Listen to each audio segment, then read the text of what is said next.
Page 112, Book 2, Chapter 14. The day after commencement, I moved my books and desk upstairs to an empty room where I should be undisturbed, and I fell to studying in earnest. I worked off a year's trigonometry that summer and began Virgil alone. Morning after morning, I used to pace up and down my sunny little room, looking off at the distant river bluffs and the roll of the blonde pastures between, scanning the Aeneid aloud and committing long passages to memory. Sometimes in the evening, Mrs. Harling called to me as I passed her gate and asked me to come in and let her play for me. She was lonely for Charlie, she said, and liked to have a boy about. Whenever my grandparents had misgivings and began to wonder whether I was not too young to go off to college alone, Mrs. Harling took up my cause vigorously. Grandfather had such respect for her judgment that I knew he would not go against her. I had only one holiday that summer. It was in July. I met Antonia downtown on Saturday afternoon and learned that she and Tiny and Lena were going to the river next day with Anna Hansen. The elder was all in bloom now, and Anna wanted to make elder-blow wine. Anna's to drive us down to in the marshal's delivery wagon, and we'll take a nice lunch and have a picnic. Just us, nobody else. Couldn't you happen along, Jim? It would be like old times. I considered a moment. Maybe I can, if I won't be in the way. On Sunday morning, I rose early and got out of Black Hawk while the dew was still heavy on the long meadow grasses. It was the high season for summer flowers. The pink bee bush stood tall along the sandy roadsides, and the coneflowers and rose mallow grew everywhere. Across the wire fence in the long grass, I saw a clump of flaming orange-colored milkweed, rare in that part of the state. I left the road and went around through a stretch of pasture that was always cropped short in summer, where the Gaillardia came up year after year and matted over the ground with the deep velvety red that's in the Bokhara carpets. The country was empty and solitary except for the larks that Sunday morning, and it seemed to lift itself up to me and to come very close. The river was running strong for midsummer. Heavy rains to the west of us had kept it full. I crossed the bridge and went upstream along the wooded shore to a pleasant dressing room I knew among the dogwood bushes, all overgrown with wild grapevines. I began to undress for a swim. The girls would not be along yet. For the first time it occurred to me that I would be homesick for that river after I left it.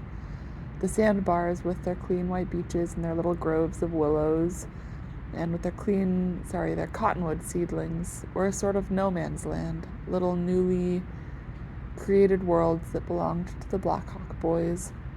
Charlie Harling and I had hunted through these woods, fished from the fallen logs until I knew every inch of the river shores and had a friendly feeling for every bar and shallow. After my swim, while I was playing about indolently in the water, I heard the sound of hoofs and wheels on the bridge. I struck downstream and shouted. As the open spring wagon came into view on the middle span, they stopped the horse, and the two girls in the bottom of the cart stood up, steadying themselves by the shoulders of the two in front so they could see me better. They were charming up there, huddled together in the cart and peering down at me like curious deer when they come out of the thicket to drink. I found bottom near the bridge and stood up, waving to them. "How pretty you look," I called. "So do you," they shouted all together and broke into peals of laughter. Anna Hansen shook the reins and they drove on while I zigzagged back to my inlet and clambered up behind an overhanging elm. I dried myself in the sun and dressed slowly, reluctant to leave that green enclosure where the sunlight flickered so bright through the grapevine leaves and the woodpecker hammered away in the crooked elm that trailed out over the water. As I went along the road back to the bridge, I kept picking off little pieces of scaly chalk from the dried water gullies and breaking them up in my hands. When I came upon the marshal's delivery horse, tied in the shade, the girls had already taken their baskets and gone down the east road, which wound through the sand and scrub. I could hear them calling to each other. The elder bushes did not grow back in the shady ravines between the bluffs, but in the hot, sandy bottoms along the stream, where their roots were always in moisture and their tops in the sun. The blossoms were unusually luxuriant and beautiful that summer. I followed a cattle path through the thick underbrush until I came to a slope that fell away abruptly to the water's edge. A great chunk of the shore had been bitten out by some spring freshet, and the scar was masked by elder bushes growing down to the water in flowery terraces. I did not touch them. I was overcome by content and drowsiness and by the warm silence about me. There was no sound but the high sing-song buzz of wild bees and the sunny gurgle of the water underneath. I peeped over the edge of the bank to see the little stream that made the noise. It flowed along perfectly clear over the sand and gravel, cut off from the muddy main current by a long sandbar. Down there, on the lower shelf of the bank, I saw Antonia, seated alone under the pagoda-like elders. She looked up when she heard me and smiled, but I saw that she had been crying. I slid down into the soft sand beside her and asked her what was the matter. "It makes me homesick, Jimmy, this flower, this smell," she said softly. "We have this flower very much at home in the old country. It always grew in our yard, and my papa had a green bench and table under the bushes. In summer, when they were in bloom, he used to sit there with his friend that played the trombone. When I was little, I used to go down there to hear them talk. Beautiful talk, like what I never hear in this country." "What did they talk about?" I asked her. She sighed and shook her head. "Oh, I don't know. About music in the woods and about God, and when they were young." She turned to me suddenly and looked into my eyes. "You think, Jimmy, that maybe my father's spirit can go back to those old places?" I told her about the feeling of her father's presence I had on that winter day, when my grandparents had gone over to see his dead body and I was left alone in the house. I said I felt sure that he was on his way back to his own country, and that even now when I passed his grave I always thought of him as being among the woods and fields that were so dear to him. Antonia had the most trusting, responsive eyes in the world. Love and credulousness seemed to look out of them with open faces. "Why didn't you ever tell me that before? It makes me feel more sure for him." After a while she said, "You know, Jim, my father was different from my mother. He did not have to marry my mother, and all his brothers quarreled with him because he did. I used to hear the old people at home whisper about it. They said he could have paid my mother money and not married her. But he was older than she was, and he was too kind to treat her like that. He lived in his mother's house, and she was a poor girl come in to do the work. After my father married her, my grandmother never let my mother come into her house again. When I went to my grandmother's funeral was the only time I was ever in my grandmother's house. Don't that seem strange?" While she talked, I lay back in the hot sand and looked up at the blue sky between the flat bouquets of elder. I could hear the bees humming and singing, but they stayed up in the sun above the flowers and did not come down into the shadow of the leaves. Antonia seemed to me that day exactly like the little girl who used to come to our house with Mr. Shimerda. "Some day, Tony, I'm going over to your country, and I'm going to the little town where you lived. Do you remember all about it?" "Jim," she said earnestly, "if I was put down there in the middle of the night, I could find my way all over that little town and along the river to the next town where my grandmother lived. My feet remember all the little paths through the woods, and where the big roots stick out to trip you. I ain't never forgot my own country." There was a crackling in the branches above us, and Lena Lingard peered down over the edge of the bank. "You lazy things," she cried. "All this elder, and you two lying there. Didn't you hear us calling you?" Almost as flushed as she had been in my dream, she leaned over the edge of the bank and began to demolish our flowery pagoda. I had never seen her so energetic. She was panting with zeal, and the perspiration stood in drops on her short, yielding upper lip. I sprang to my feet and ran up the bank. It was noon now, and so hot that the dogwoods and scrub oaks began to turn up the silvery underside of their leaves, and all the foliage looked soft and wilted. I carried the lunch basket to the top of one of the chalk bluffs, where even on the calmest days there was always a breeze. The flat-topped, twisted little oaks threw light shadows on the grass. Below us, we could see the windings of the river and Black Hawk grouped among its trees, and beyond, the rolling country, swelling gently until it met the sky. We could recognize familiar farmhouses and windmills. Each of the girls pointed out to me the direction in which her father's farm lay, and told me how many acres were in wheat that year and how many in corn. "My old folks," said Tiny Soderbull, "have put in 20 acres of rye. They get it ground at the mill, and it makes nice bread. It seems like my mother ain't been so homesick ever since father's raised rye flour for her." "It must have been a trial for our mother," said Lena, "coming out here and having to do everything different. My mother had always lived in town. She said she started behind in farm work and has never caught up."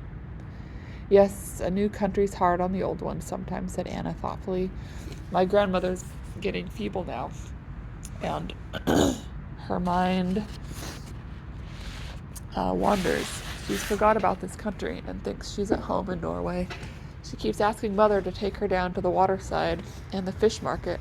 She craves fish all the time. Whenever I go home, I take her canned salmon and mackerel. Mercy, it's hot, Lena yawned. She was supine under a little oak, resting after the fury of her elder hunting, and had taken off the high-heeled slippers she had been silly enough to wear. Come here, Jim. You never got the sand out of your hair. She began to draw her fingers slowly through my hair. Antonia pushed her away. You'll never get it out like that, she said sharply. She gave my head a rough tussling and finished me off with something like a box on the ear. Lena, you oughtn't to try to wear those slippers anymore. They're too small for your feet. You'd better give them to me for Yulka. All right, said Lena good-naturedly, tucking her white stockings under her skirt. You get all Yulka's things, don't you? I wish Father didn't have such bad luck with his farm machinery. Then I could buy more things for my sisters. I'm going to get Mary a new coat this fall, if this sulky plow is never paid for. Tiny asked her why she didn't wait until after Christmas, when coats would be cheaper. What do you think of me? What do you think of poor me, she added, with 6 at home, younger than I am. And they all think I'm rich because when I go back to the country I'm dressed so fine. She shrugged her shoulders, but you know my weakness is playthings. I like to buy them playthings better than what they need. I know how that is, said Anna. When we first came here, and I was little, we were too poor to buy toys. I never got over the loss of a doll somebody gave me before we left Norway. A boy on the boat broke her, and I still hate him for it. I guess after you got here and had plenty of live dolls to nurse, like me, Lena remarked cynically. Yes, the babies came along pretty fast to be sure, but I never minded. I was fond of them all. The youngest one, that we didn't any of us want, is the one we love best now. Lena sighed. Oh, the babies are all right, if only they don't come in winter. Ours nearly always did. I don't see how Mother stood it. I tell you what, girls, she sat up with sudden energy. I'm going to get my mother out of that old sod house where she lived so many years. The men will never do it. Johnny, that's my oldest brother, he's wanting to get married now and build a house for his girl instead of his mother. Mrs. Thomas says she thinks I can move to some other town pretty soon and go into business for myself. If I don't get into business, I'll maybe marry a rich gambler. That would be a poor way to get on, said Anna sarcastically. I wish I could teach a girl. Sorry, I could teach school like Selma Cron. Just think, she'll be the first Scandinavian girl to get a position in the high school. We ought to be proud of her. Selma was a studious girl who had not much tolerance for giddy things like Tiny and Lena, but they always spoke of her with admiration. Tiny moved about restlessly, fanning herself with a straw hat. If I was smart like her, I'd be at my books day and night, but she was born smart. And look how her father's trained her. He was something high up in the old country. So was my mother's father, murmured Lena, but that's all the good it does. My father's father was smart too, but he was wild. He married a Lapp. I guess that's what's the matter with me. They say Lapp blood will be out.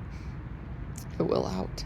A real Lapp, Lena, I exclaimed. The kind that wears skins? I don't know if she wore skins, but she was a Lapp all right, and his folks felt dreadful about it. He was sent up north on some government job he had and fell in with her. He would marry her. But I thought Lapland women were fat and ugly and had squint eyes like Chinese, I objected.